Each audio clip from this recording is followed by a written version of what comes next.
Hello and welcome back to the Spiritual Shit Show. My name is Julie Wynn, your spiritual hype girl, and I am so happy you are here.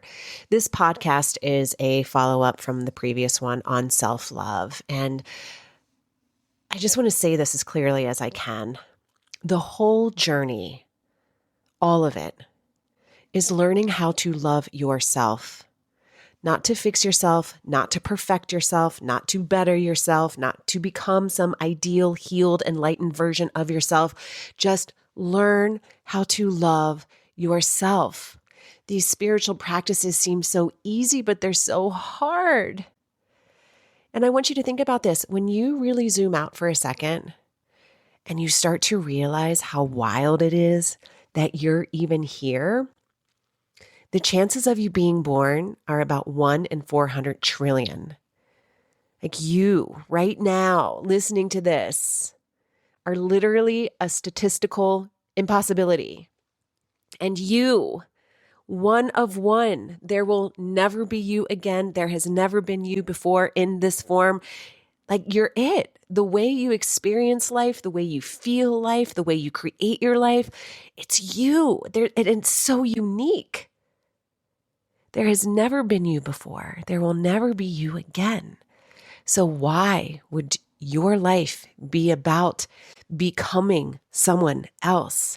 Why would your life be about constantly measuring yourself against other people, feeling inadequate, feeling not good enough? At some point, you, me, we have to remember we are not incomplete. We are so whole in who we are. We have to love it. Fucking love all of it. The story, the journey, the experiences, our ability to come back to ourselves over and over and over and over and over and over again, to remind ourselves who we are. And I think there's a fear around self-love. Like, if I really love myself, am I going to become really selfish? Does self-love equate to being arrogant and an asshole? And if I really love myself, then does that mean that I am positioning myself above everybody else? And I think that I am better than everyone. But let me tell you, that is not love. When you really allow yourself to deepen into love, you will know what love really is. Love is fucking humble. The more love that comes into your life, the quieter you want to be. That love is compassionate. Love is gracious. Love doesn't need to prove anything. Love doesn't need to be the shiniest version in the room. Love doesn't need to be the loudest one in the room. Love doesn't need to flex. Definitely doesn't need to position itself on a pedestal. Real love is not performative. Real love is soft, and it's solid, and it's powerful, and it's grounded. Real love is the person in the back of the room who doesn't need attention to know who they are. Self-love isn't, I'm the best, I'm better than everyone, look at me. Self-love is, I don't actually need to prove a thing. Self-love is trusting in life, in self. Self-love motivates you to deep dive and have more fun and more joy in what you're doing and what it is that you want to create. Self-love doesn't need to perform. Self-love is exciting too. Self-love offers you the ability to see other people truthfully without needing to compete or to be in spaces and feel inadequate. Self-love is being in your own energy without abandoning any parts of yourself. So how do we get here? I'm not really quite sure. I'm in the journey with you. But I can say for me, the pathway to self-love has been self-forgiveness. because most of us aren't struggling to love ourselves. We're actually really struggling to forgive ourselves for who we were, for what we tolerated, for how we showed up, for what we didn't know yet. So we stay stuck in this low level shame and try to build self-love on top of it. But it doesn't work like that. You have to clear the shame first. And that's where the work begins. In the last podcast, I talked about the prayer of Ho'oponopono. I love you. I'm sorry. Please forgive me. Thank you. And how we can practice that, not to anyone else, but to you over and over and over and over again. I'm trying to think of some tangible things, some practices that we can do together. Because I know when I started practicing, I love you, I'm sorry, please forgive me, thank you, I did it to help relieve. I almost use it as a Band-Aid, but I didn't have an access point how to get to the core wound of myself.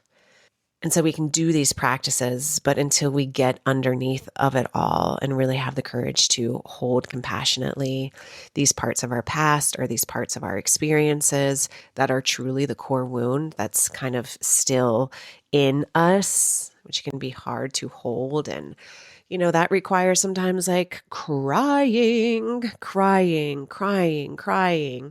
and then sleeping. So it's work. It's work. But one of the things I came up with is this photo exercise.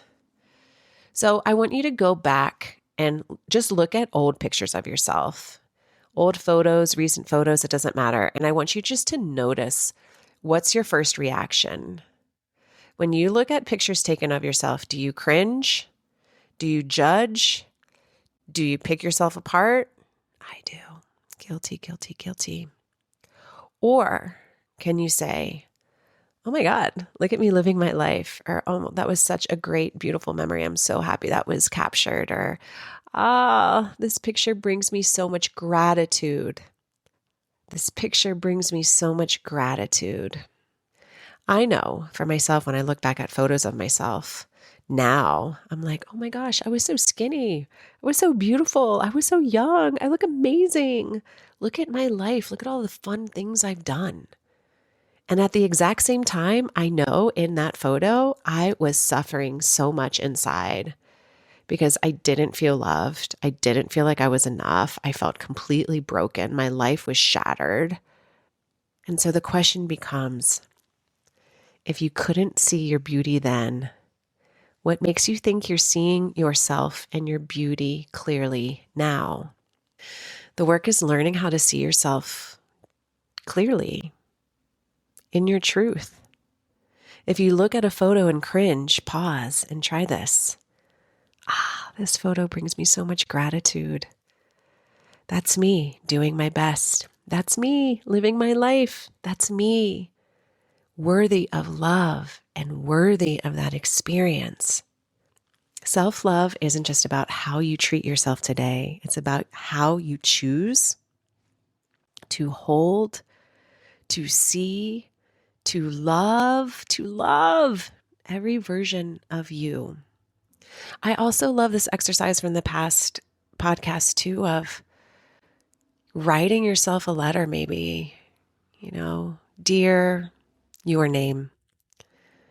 I am so sorry that you have felt unloved. I am so sorry that you feel abandoned. I am so sorry that you feel like you have to compete with masculine energies and you can't show up in your power because of the system. I am so sorry that you abandon yourself to hold a compassionate love for spaces. I am so sorry. So that's another exercise that you can do. Like, how can you write your own note to yourself?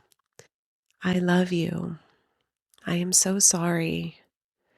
Please forgive me for the times that I showed up angry, or please forgive me for all the times that I felt like I needed to protect myself or prove myself. Please forgive me for all of the times that I didn't love you and I didn't see you clearly. Please forgive me for all the times that I thought you were ugly and your body wasn't beautiful and you weren't good enough or talented enough. And then I love you. I love you. My gosh, I love you for who you are. I love you for how you show up. I love you for the work that you do. So get out your journal. I love you. I'm sorry. Please forgive me. Thank you. And I want to remind you that this whole journey might just be about how to love yourself. Not louder, not better, but just more honestly, more powerfully, more compassionately. Self-love. Maybe this is the chapter that we're in. I love you. Thanks for being on this journey with me. Till next time.